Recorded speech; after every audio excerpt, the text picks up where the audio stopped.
Assalamualaikum, nama saya Nur Khairun Kristina.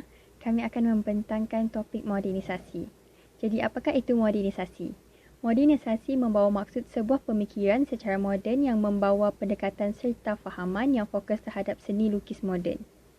Gerakan modernisasi berlaku apabila terdapat penentangan terhadap fahaman agama, budaya dan struktur masyarakat yang dianggap sebagai penghalang kemajuan daripada beberapa masyarakat barat.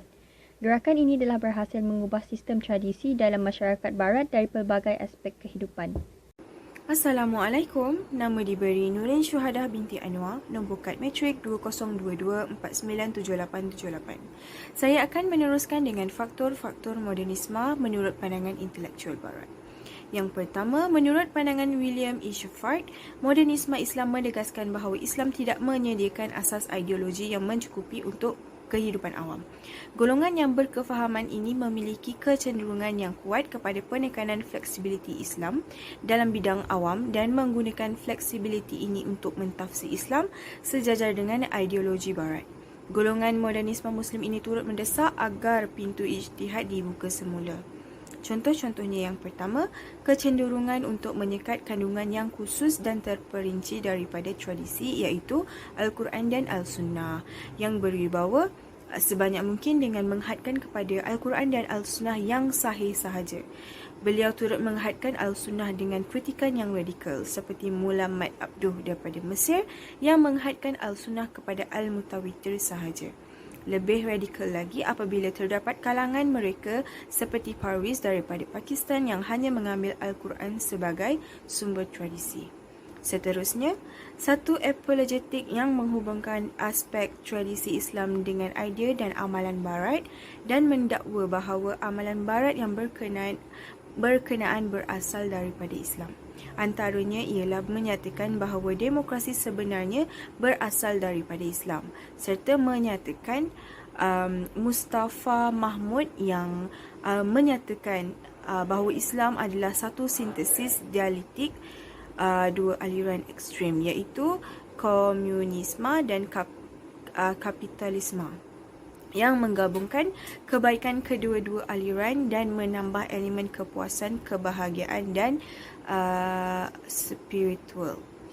Dan yang terakhir, reinterpretasi atau tafsiran semula yang radikal terhadap sumber yang berwibawa seperti Al-Quran dan Al-Sunnah. Contohnya, nas-nas Al-Quran yang berkaitan dengan poligami, hukuman hudud, jihad dan hubungan dengan bukan Muslim yang kelihatan bercanggah dengan pandangan moden. Menurutnya lagi, reinterpretasi atau tafsiran semula dalam bentuk yang ekstrim melampau akan membawa kepada neomodernisme seperti yang dicadangkan oleh Fazlur Rahman. Seterusnya, menurut pandangan Cheryl Bernard dalam Civil Democratic Islam, Partners, Resources dan Strategies, golongan modernisme merupakan kumpulan yang paling sehaluan dengan masyarakat demokratik model. Menurutnya lagi, kumpulan ini berpendapat perlunya kebebasan untuk mengubah suai dan memilih untuk mengabaikan unsur-unsur ajaran Islam yang asal. Assalamualaikum warahmatullahi wabarakatuh. Nama saya Aisyah Fahana binti Fazli dan saya akan menerangkan faktor-faktor modernisme menurut pandangan intelektual Islam. Menurut Dr. Yusuf Al-Qaradawi, beliau menegaskan bahawa golongan modernisme Muslim memerlukan taltis al-Islam aslamatu al-ladisa taldisal. Beliau menolak Islam yang bermaksud mengubah kefahamannya bersesuaian dengan kefahaman Barat dan penukaran nilai-nilainya dengan nilai-nilai Barat. Orang-orang Islam seharusnya mengambil manfaat daripada Barat dan tamadun Barat seperti dalam pemeliharaan alam sekitar, organisasi penjagaan kanak-kanak, urus takbir, pendidikan dan sebagainya. Umat Islam seharusnya mengambil kebaikan dan menambah baik ke dalam nilai-nilai Islam sehingga ia menjadi sebahagian daripada sistem Islam. Menurut beliau lagi, ini adalah antara cara atau kaedah yang perlu digunakan oleh umat Islam apabila ingin mengambil faedah daripada ketamadunan lain. Dalam masa yang sama, umat Islam perlu untuk tidak bertolak ansur dalam perkara fundamental dalam Islam yang diistilahkan seperti akidah, ibadah, akhlak dan hukum-hukum. Sekiranya taldis al-Islam bermakna perubahan dalam perkara-perkara ini, maka ia akan terbiar. Menurut Muhammad Amin Al-Anir, golongan ini telah menyeru kepada penafsiran beberapa isu Islam yang berdasarkan tafsiran akli, logik. Mereka berusaha agar Al-Quran dan Al-Sunnah tunduk kepada piawaian sehingga ia sesuai dengan nilai-nilai tamadun moden barat kerana mereka melihat ia adalah satu-satunya piawaian kemodenan. Yang ketiga, menurut Muhammad Albi, mencabar golongan modernis Muslim agar menyatakan bahawa modernisasi di negara-negara Islam adalah berlawanan dengan modernisasi Barat kerana ia tidak memutuskan hubungannya dengan tamadun Islam lampau dan memutuskan pertaliannya dengan sekularisme moden Barat. Beliau turut menyatakan bahawa sekiranya golongan ini benar-benar ikhlas demi kebangkitan umat, mereka sepatutnya menjadi fundamentalis. Hal ini kerana Barat sendiri adalah fundamentalis. Hal ini kerana mereka memutuskan hubungan mereka dengan zaman kegelapan Eropah dan mengaitkan kemodenan mereka dengan ketamadunan Athens dan Rom yang diiktibarkan oleh mereka sebagai kelahiran pertama identiti mereka. Tambahan pula, bagaimana mungkin modernisme Muslim mengabaikan ketamadunan Islam lampau sedangkan Barat tidak mengabaikan tamadun Athens dan Rom? Manakala, menurut Profesor Madya Dr. Kamaruddin Saleh, beliau merumuskan bahawa pemikiran modernis kepada beberapa konsep utama seperti penekanan kepada rasionaliti dan kebebasan manusia, mengharmonikan kepercayaan Islam dengan nilai-nilai moden di atas sikap dan keutamaan, bahawa pandangan dunia Islam selari dengan pandangan di dunia Barat, tetap terbuka pintu ijtihad dan sebagainya. Manakala, berkaitan pemikiran politik modernis, terdapat 3 perkara utama iaitu supremasi undang-undang, pemisahan agama dari urusan politik dan praktikal. Di dalam subtopik ini, akan fokus kepada kesan dan implikasi modernisme di kalangan sosial masyarakat Malaysia.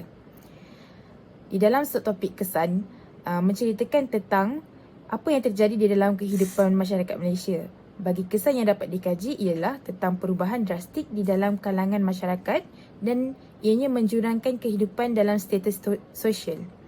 Hal ini kerana bagi masyarakat pendalaman, mereka kurang arif dan peka terhadap modernisme.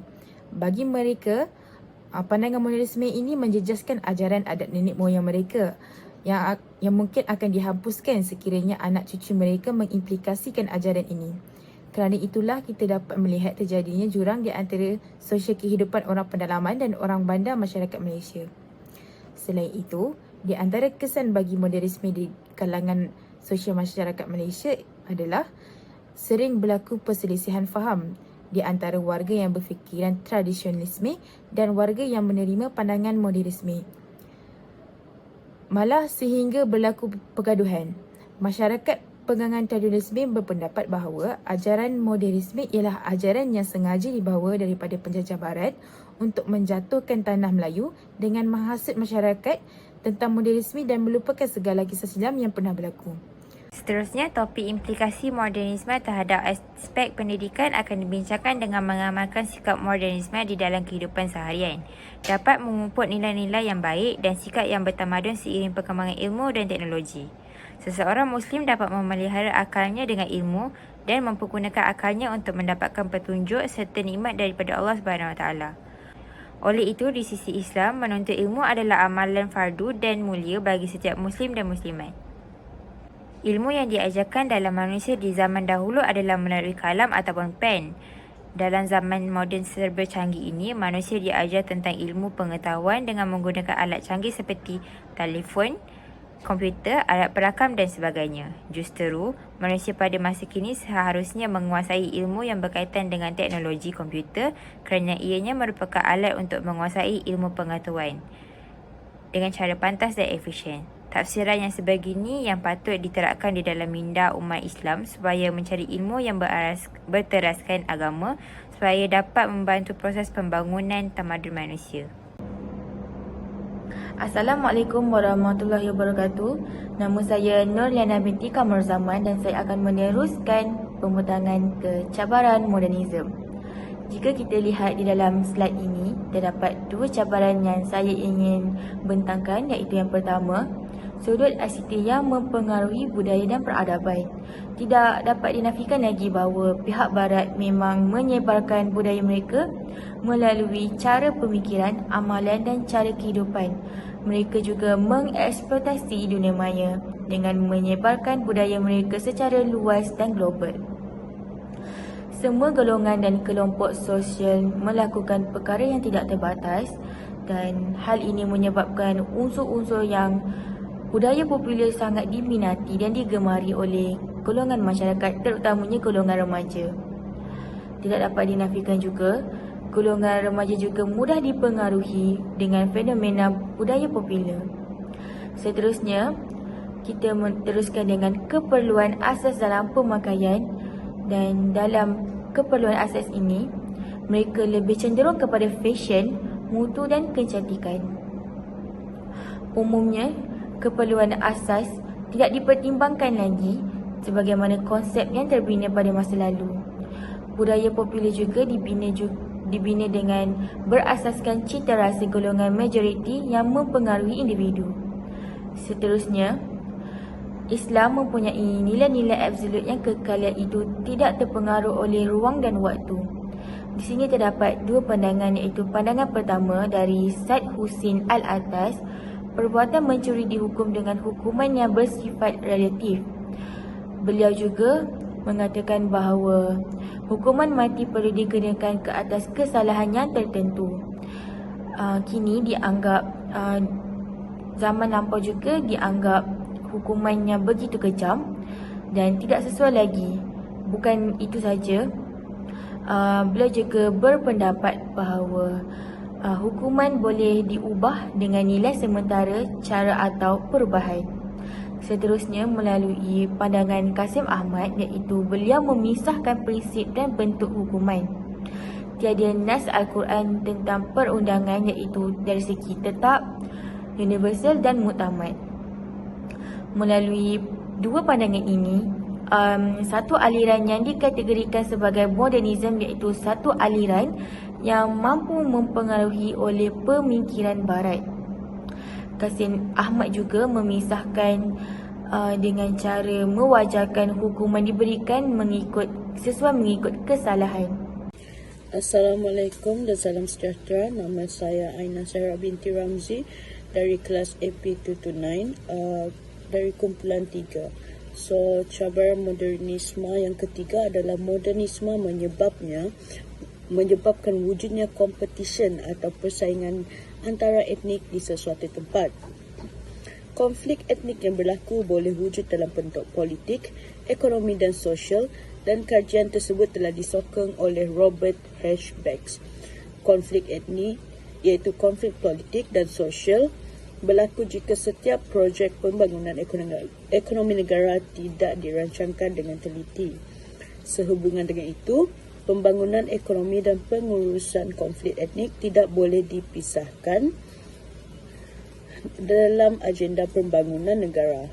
Tiga aspek utama modernisasi telah dibentangkan oleh Fred W. Riggs yang memberi kesan kepada hubungan etnik adalah perindustrian, demokrasi dan nasionalisme. Konsep kedaulatan yang diperjuangkan oleh rakyat sesuatu negara yang mengaku diri mereka sebagai warga negara berkenaan adalah nasionalisme. Dalam hal ini, dua perkara yang perlu diberi perhatian adalah modernisme dan hubungan etnik yang datang seiring dan saling berkaitan di antara satu sama lain. Seterusnya, generasi muda menjadi daya tarikan dan sering dikagumi oleh masyarakat. Hal ini kerana generasi muda tidak lagi menghormati orang lebih tua kerana mereka beranggapan bahawa orang lebih tua adalah golongan yang ketinggalan zaman. Ini juga menyebabkan jawatan penting dan tinggi diberikan kepada orang golongan yang muda yang tidak mempunyai sebarang pengalaman dalam industri pekerjaan kerana dianggap sebagai orang yang bijak. Penerapan modernisme memberi implikasi lebih lagi kepada golongan yang muda yang semakin hilang minat terhadap budaya dan agama sendiri. Mereka mudah dipengaruhi oleh budaya-budaya barat kerana menganggap ia adalah suatu trend yang wajib diikuti. Dan perkara ini telah mempengaruhi pemikiran golongan muda dan ia akan menyebabkan keadaan akan menjadi lebih teruk sehingga boleh mengakibatkan mereka akan lagi terpesong dari jalan agama dan bahkan berani mempertahankan apa yang tidak seharusnya mereka lakukan. Fenomena modernisme merosakkan susunan mentaliti dari segi social moral dan produktiviti. Sekian, terima kasih. Salam sejahtera, nama saya Natasha Normin. Saya akan menerangkan solusi modernisme yang telah dibincangkan dalam kumpulan kami. Antara solusi yang boleh dilakukan untuk mengatasi budaya pemikiran modernisme ialah dengan meningkatkan kegiatan keagamaan. Meningkatkan kegiatan keagamaan dalam diri anak-anak dengan cara mendidik mereka untuk mengunjungi rumah ibadat merupakan cara yang paling mudah bagi meningkatkan kegiatan keagamaan dalam jiwa anak-anak. Pada masa yang sama, anak-anak dapat mengurangkan budaya pemikiran modernisme yang membawa mereka ke kehidupan antisosial apabila berkumpul bersama sanak saudara dan kejiranan ketika berada di rumah ibadat. Solusi yang kedua ialah memperkukuhkan asas keagamaan dalam keluarga dengan lebih kerap melakukan aktiviti keagamaan bersama ahli keluarga. Hal ini dapat membantu dalam menerapkan nilai-nilai agama dalam jiwa anak-anak serta ibu bapa dalam menghadapi budaya modernisme masa kini. Akhir sekali adalah dengan memanfaatkan kecanggihan teknologi. Teknologi yang canggih dan moden pada masa kini juga boleh digunakan untuk berdakwah, mengaji, menjalinkan silaturahim sesama umat dan menyebarkan maklumat-maklumat berkaitan agama kepada saudara mara yang jauh. Sekian sahaja daripada saya. Terima kasih.